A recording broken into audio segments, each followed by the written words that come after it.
കൃഷ്ണായ വാസുദേവായ ദേവകീ നന്ദനായ ച നന്ദഗോപകുമാരായ ഗോവിന്ദായ നമോ നമഃ.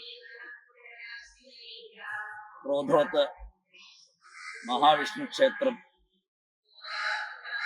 വളരെ വളരെ പ്രസിദ്ധമായ ചിരപുരാതനമായ ക്ഷേത്രം. എത്ര കാലപ്പഴക്കം എന്ന് പോലും നിശ്ചയമില്ലാത്ത അത്രയും കാലപ്പഴക്കമുള്ള മഹാവിഷ്ണു സന്നിധിയിലാണ് നമ്മളിപ്പോൾ നിൽക്കുന്നത്.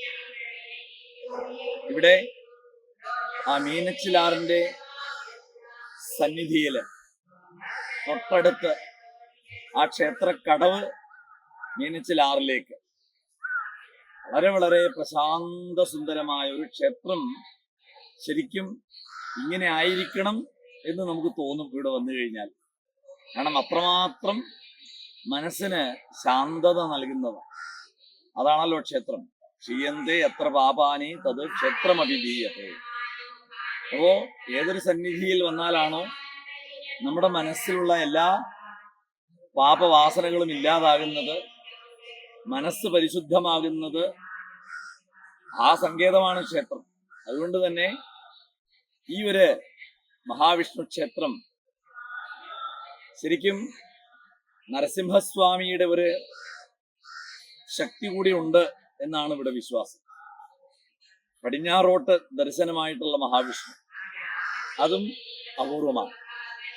കിഴക്കോട്ട് ദർശനമായിട്ടുള്ള മഹാദേവൻ, അതുപോലെ തന്നെ ഭദ്രകാളി, അകത്തു തന്നെ ഉണ്ണി ഗണപതിയുടെ ഒരു സാന്നിധ്യം.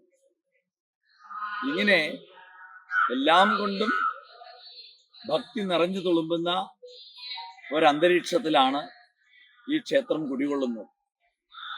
ഈ ഒരു ക്ഷേത്രത്തില് നാരായണീയ പാരായണ യജ്ഞം ആരംഭിക്കുകയാണ്. തുടർച്ചയായിട്ട് നാരായണീയ പാരായണ യജ്ഞം, വലിയൊരു മഹാസത്രം 2025 ഡിസംബർ 20 മുതൽ 30 വരെ നടക്കുമ്പോൾ അതിൻ്റെ ഒരു വിളംബരമായിട്ടാണ് ഏപ്രിൽ 20 മുതൽ ഇവിടെ ശ്രീമദ് ഭാഗവത സപ്താഹ യജ്ഞം നടക്കുന്നത്. ആ സപ്താഹ യജ്ഞം നടത്തുന്നത് പൂർവാശ്രമത്തിൽ വളരെ പ്രസിദ്ധനായ ഭാഗവതാചാര്യൻ ഒറവങ്കര അച്യുതൻ നമ്പൂതിരി, ഇപ്പോൾ അദ്ദേഹം പുഷ്പാഞ്ജലി സ്വാമിയാരായിട്ട്, അച്യുത ഭാരതി സ്വാമിയാരായിട്ട് ശ്രീപത്മനാഭന്റെ സന്നിധിയിൽ അദ്ദേഹമാണ് ഇവിടെ ഏപ്രിൽ 20 മുതൽ ശ്രീമദ് ഭാഗവത സപ്താഹ യജ്ഞം നടത്തുന്നത്. ആ സപ്താഹ യജ്ഞം നടത്തി കഴിഞ്ഞാൽ പിന്നെ അവിടുന്ന് തുടർച്ചയായിട്ട് ഭാഗവത സത്രം വരെ തുടർച്ചയായിട്ട് ഇവിടെ സത്സംഗങ്ങളും യജ്ഞങ്ങളും എല്ലാം നടക്കും. പല പല ഭാരതത്തിന്റെ തന്നെ പല പല പല ഭാഗങ്ങളിൽ നിന്ന് എത്തിച്ചേരുന്ന ഏകദേശം 60ഓളം ഭാഗവത ആചാര്യന്മാര് ഇവിടെ ഭാഗവത സത്രത്തിൽ ആധ്യാത്മിക പ്രഭാഷണങ്ങൾ, സത്രപ്രഭാഷണങ്ങൾ നിർവഹിക്കും. എല്ലാ ദിവസവും കാലത്ത് 4 മണിക്ക് തുടങ്ങിക്കഴിഞ്ഞാൽ രാത്രി 11-12 മണി വരെ തുടർച്ചയായിട്ട് പ്രഭാഷണങ്ങളും ഭജനകളും നാമജപ യജ്ഞങ്ങളും കലാപരിപാടികളും ഒക്കെ ആയിട്ട് ഈ ഒരു അന്തരീക്ഷം തന്നെ ഭൂലോക വൈകുണ്ഠമായിട്ട് മാറാൻ പോവുകയാണ്. അങ്ങനെയുള്ള ആ ഒരു സത്രഭൂമിയിലാണ് നിന്നുകൊണ്ട് ഞാൻ നിങ്ങളോട് സംസാരിക്കുന്നത്.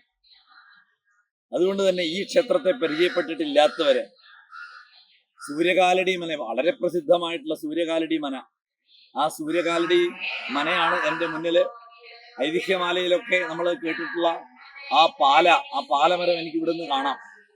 അങ്ങനെയുള്ള ആ സൂര്യകാലടി മന, ആ സൂര്യകാലടിയാണ് ഇവിടുത്തെ തന്ത്രി. ഇങ്ങനെ തൊട്ടടുത്ത് തന്നെ അയൽപക്കത്ത് എന്ന് പറഞ്ഞ പോലെ തന്ത്രി ശ്രേഷ്ഠൻ, വിശാലമായിട്ടുള്ള 5 ഏക്കറിലധികം സ്ഥലങ്ങള്, ആ കടവ് നേരെ മീനച്ചിലാറിലേക്ക്, അങ്ങനെ വളരെ വളരെ പ്രത്യേകതകളുള്ള ഈ ഒരു ക്ഷേത്ര സന്നിധിയിലേക്ക് എല്ലാ ഭക്തജനങ്ങളെയും സ്വാഗതം ചെയ്യും. നമസ്തേ.